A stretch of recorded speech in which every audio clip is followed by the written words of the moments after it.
focus off of that initial attraction, taking the focus off of the lust part and putting it on, even if it's something else like financial or whatever else, um, if that is building a more stable foundation for love to grow on sometimes, not saying that it is going to, but um, I feel like maybe that it's not necessarily important that you're focused on the finances, but maybe it's important that you're focused on something else other than your initial feelings.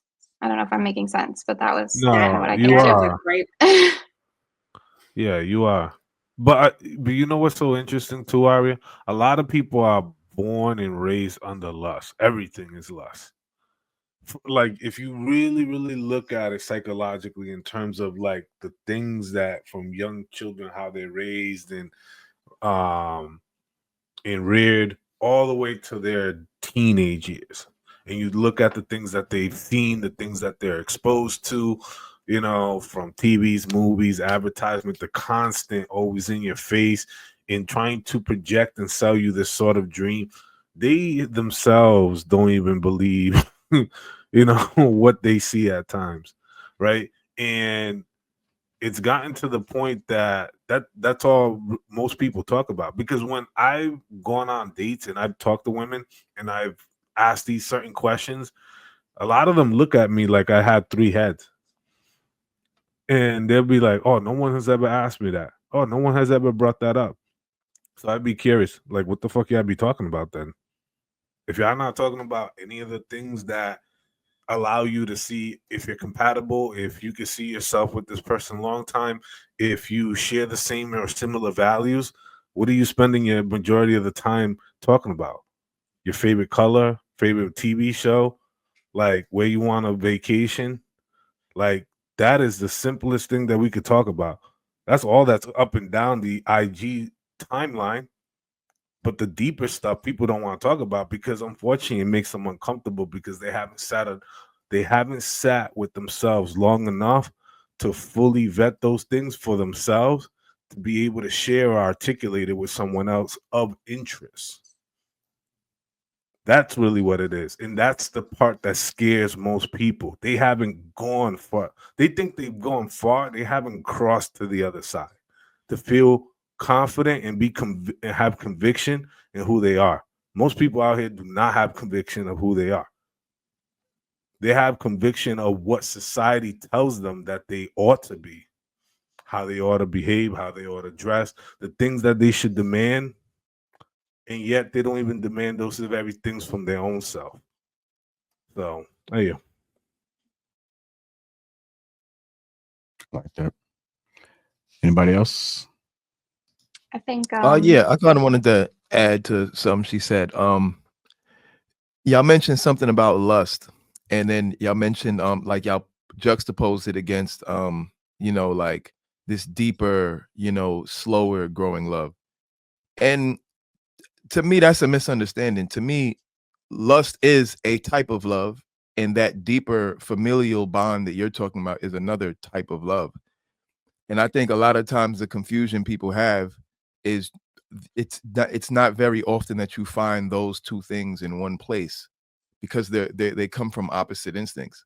The thing that drives, especially in men, the thing that drives a man's nurturing instinct is very different from what drives his sexual instinct. And it's the same with women. The guy that women want to sleep with is very different from the guy they want to marry. And it's the same for men too.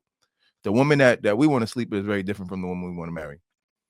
So I think if we consider that, you can't really you can't really know what to expect because people have different desires of love in their life. That's why I said, listen, if it's going to be about money, if it's about familial love, then familial love isn't the same as romantic love. That's not the same as sexual love. You get what I'm saying? So if we're focusing this relationship on familial love and building, then that's one thing. But then we can't concern ourselves with sexual love because that's a whole nother entity in itself. And if we're building our relationship based off sexual love, then the chances are we're not going to be doing much building and we're not going to be doing much deep conversation like what Luis was talking about. So I really feel like people have to just decide what it is that they want to build their relationship, what type of relationship they're looking for. Are you looking for sexual love or are you looking for a familial bond? But you have to realize that those are not the same thing at all. And if you can accept that they're not the same thing, I think you can find happiness. But if you try to make them the same thing, in most cases, I don't think they'll ever be the same thing, because what makes you feel familially bonded to someone kills sexual attraction.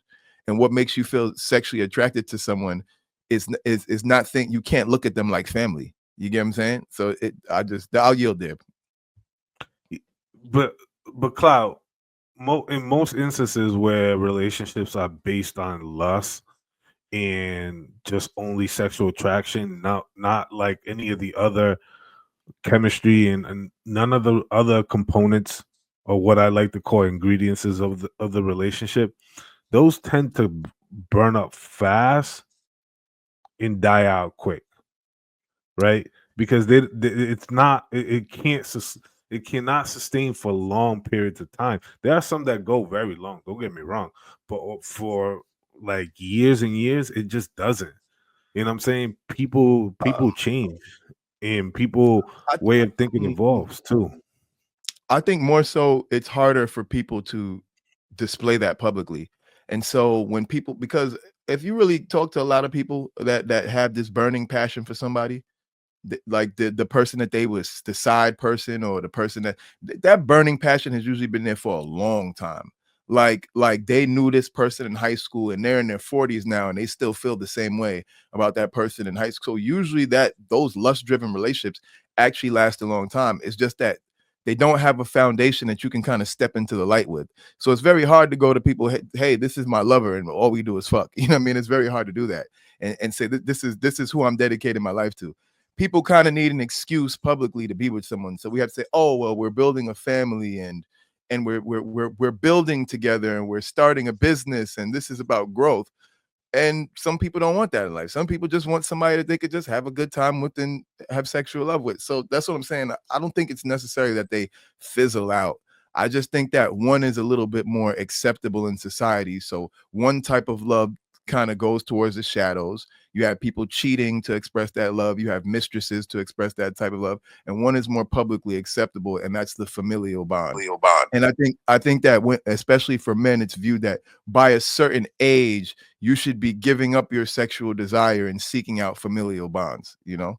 So that I think that's more of a reason why those tend to fizzle out. But I don't think it's because people don't want it or because it's like just lust. I think it's just as powerful as the familial bonds.